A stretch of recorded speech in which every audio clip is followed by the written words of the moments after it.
সুপ্রিয় দর্শক, সবাইকে প্রীতি ও শুভেচ্ছা জানিয়ে শুরু করছি আজকের রূপালী টক। আজকে যিনি আমার গেস্ট, তিনি একজন বিশ্ববরেণ্য জাদুশিল্পী, একজন সুদক্ষ বংশীবাদক, একজন প্রোগ্রাম প্রেজেন্টার এবং একজন মুক্তিযোদ্ধা, জুয়েল আইচ। জুয়েল ভাই, আপনাকে অনেক অনেক অনেক কিছু। আমন্ত্রণ রূপালী টিভিতে সময় দেওয়ার জন্য। অশেষ অশেষ ধন্যবাদ আপনি আমাকে আমন্ত্রণ জানানোর জন্য রূপালী টিভিতে। ধন্যবাদ। আপনি অনেক গুণে গুণান্বিত একজন মানুষ। তো আমার খুব জানার ইচ্ছা যে আপনার ছোটবেলাটা কোথায় কেটেছে আর কেমন ছিল ওই দিনগুলো? ছোটবেলাতে আমাদের খুব গ্রামে আমার জন্ম হয়েছিল। গ্রামটার নাম সমুদয়কাঠি, কিন্তু খুবই সুন্দর একটা গ্রাম। সেখান থেকে আমি পড়াশোনা করার জন্য পিরোজপুর গভর্নমেন্ট স্কুলে, পিরোজপুর গভর্নমেন্ট স্কুল বিখ্যাত স্কুল ছিল তখন পিরোজপুর শহরের। সেখান থেকে আমি এসএসসি পাশ করার পরে পিরোজপুর কলেজে এইচএসসি পাশ করি এবং সেখান থেকে ঢাকাতে আমি চলে আসি জগন্নাথ বিশ্ববিদ্যালয়। তারপরে ওখানে যখন আমার গ্রাজুয়েশন করার কথা, সেই সময় শুরু হয়ে যায় আমাদের মুক্তিযুদ্ধ। তো তখন লেখাপড়া দূরের কথা, তখন যুদ্ধই একমাত্র আমাদের সাধনা ছিল। তো লেগে গেলাম যুদ্ধে। আর ওই পরীক্ষা সেই সময় দেওয়া হলো না। যুদ্ধের পরে আমরা জিতে যাওয়ার পরে 72-এ আমি গ্রাজুয়েশন। আচ্ছা আচ্ছা। জুয়েল ভাই, আপনার ফ্যামিলিতে কে কে আছে?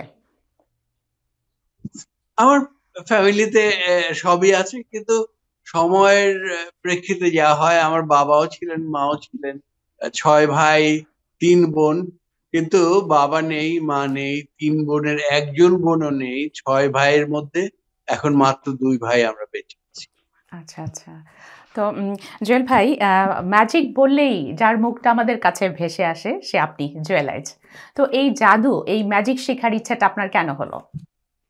খুব ভালো লাগতো ছোটবেলাতে, এবং আমি একটা জিনিস দেখেছি যে ম্যাজিক সবাই পছন্দ করে, ছোটরা বড়রা সবাই। এবং আমি ম্যাজিক সম্পর্কে নানান রকম গল্প শুনেছি। রূপকথার গল্প তো ম্যাজিকে ভরা ছিল।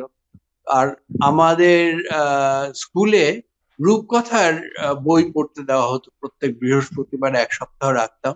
এবং আমার কবি বন্দেয়ালী মিয়ার রূপকথার বই পড়ে আমার সাংঘাতিক ভাল লাগলো যে এইরকম যদি করা যেত, অর্থাৎ ম্যাজিক যদি করা যেত।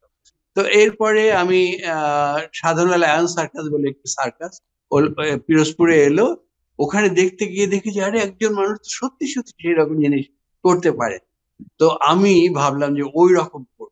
তবে ওই রকম হওয়ার ইচ্ছা আমার জাগেনি একটা কারণে, যে প্যান্ডেলে, সার্কাসের প্যান্ডেলে ওনারা যেভাবে জীবনযাপন করতেন, অনেক কষ্ট, গরমের মধ্যে আহ বাতাস নেই, এর মধ্যে থাকতে হয়, খেতে হয়। তো যাই হোক, আহ আমি ওইভাবে হতে চাই নাই, কিন্তু 71-এ মুক্তিযুদ্ধে যখন অংশ নিলাম, তারপরে তো দেশ গড়ার জন্য প্রাণপণ চেষ্টা। এক পর্যায়ে কি হলো, বাংলাদেশের সঙ্গে পাকিস্তানের হকি টিমের একটা খেলা হয়, এবং দুর্ভাগ্যবশত পাকিস্তানের হকি টিমের সঙ্গে বাংলাদেশ হকি টিম 17 গোলে হেরে যায়।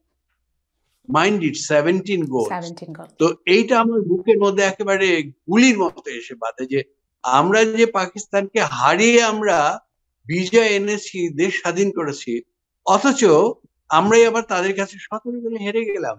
তো আমাদের যেখানে শক্তি আছে সেটা নিয়ে কাজ করতে হবে। আমাদের ঐতিহ্য সম্পর্কে আমার জানা ছিল, অনেক কিছু ঐতিহ্য আমরা জানি, এবং ম্যাজিকের ঐতিহ্য যে অনেক প্রাচীন সেটাও আমাদের জানা ছিল, আমার পড়া ছিল। তো আমি ভাবলাম যে যেহেতু ম্যাজিকও আমি পারি, অর্থাৎ ম্যাজিক নিয়ে আমি ঝাঁপিয়ে পড়লাম। এবং তারপর থেকে তো আস্তে আস্তে আস্তে আস্তে এগিয়ে যাওয়া, প্রথম দেশের মধ্যে, তারপরে দেশের বাইরে, আস্তে আস্তে সারা পৃথিবীতে।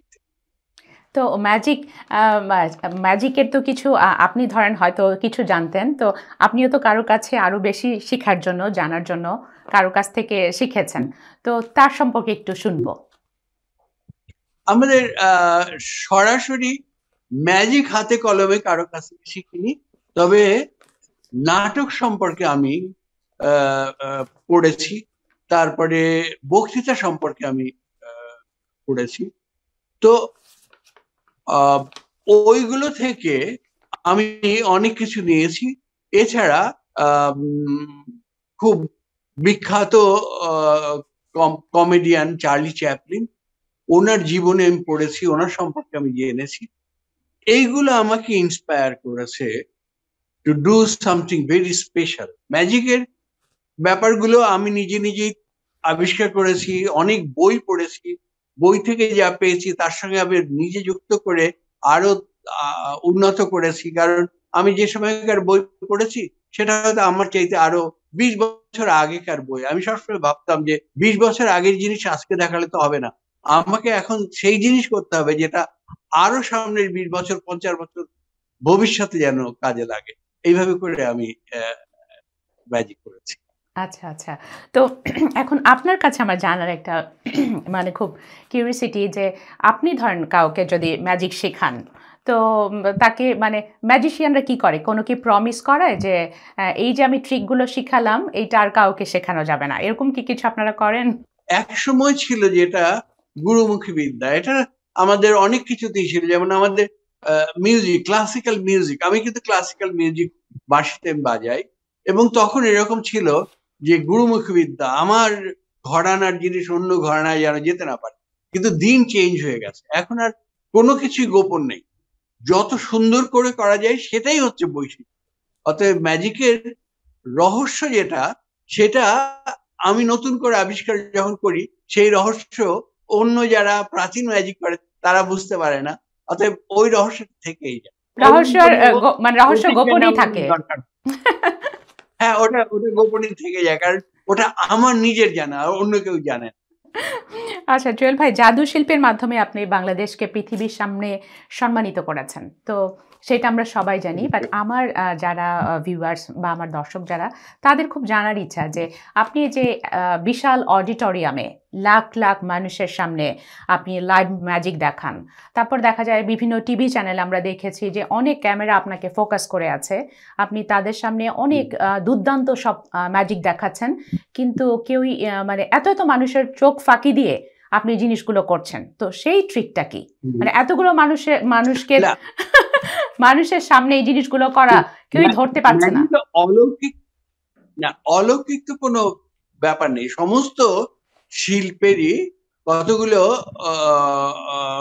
নিজস্ব বৈশিষ্ট্য আছে। যেমন পেইন্টার ক্যানভাসের উপরে ছবি আঁকেন, নদী আঁকেন, সূর্য আঁকেন, কবি কবিতা লেখেন, এরকম করে নাট্যকার নাটক লেখেন, সিনেমা দেখেন। আমরা সিনেমায় জানি যে ওখানে কিচ্ছু নেই, ছায়াগুলো ঘুরছে, মানে ওই মানুষগুলো ওখানে নেই, ওই মানুষগুলোর ছায়া দেখছি, অথচ তাদের দুঃখে কিন্তু আমরা দরদর করে কাঁদি, তাদের যন্ত্রণায় আমরা ক্ষিপ্ত হয়ে উঠি।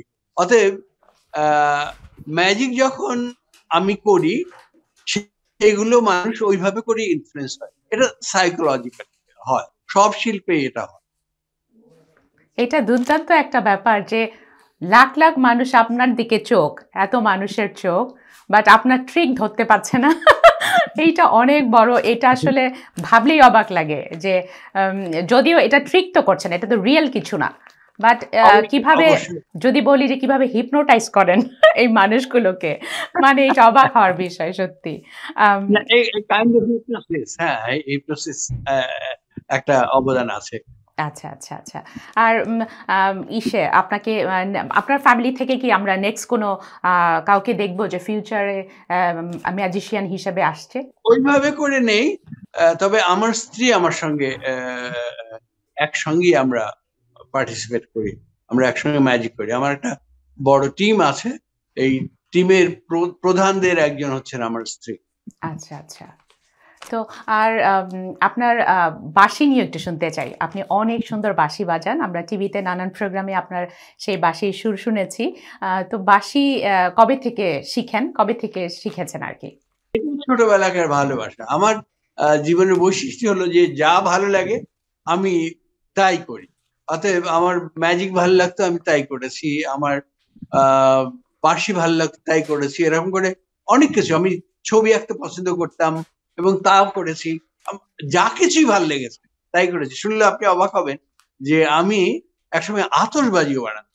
এত আলাদা ছিল যে আজকাল তো আতশবাজি অনেক এগিয়ে গেছে, বিশেষ করে জাপানের আতশবাজি অনেক দূর এগিয়ে গেছে, কিন্তু সেই সময় আমি যে আবিষ্কার করেছি বিশেষ ধরনের আতশবাজি, সেটা আমি কিন্তু এখনো পৃথিবীর কাউকে বানাতে দেখিনি। আমি আতশবাজিতে এখনো খুব আগ্রহী, নতুন কি হচ্ছে, প্রত্যেক বছর কি ডেভেলপমেন্ট হচ্ছে, এগুলো আমি দেখি।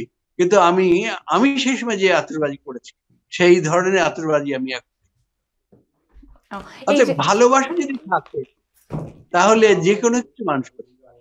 সেটা আসলে মানে ইচ্ছেটা থাকতে হবে, ইচ্ছেটা থাকতে হবে। হ্যাঁ, ইচ্ছা থাকতে হবে। ইচ্ছা শুধু নয়, ইচ্ছার সঙ্গে জ্ঞানও থাকা সেটা দরকার। কাজ করতে হবে।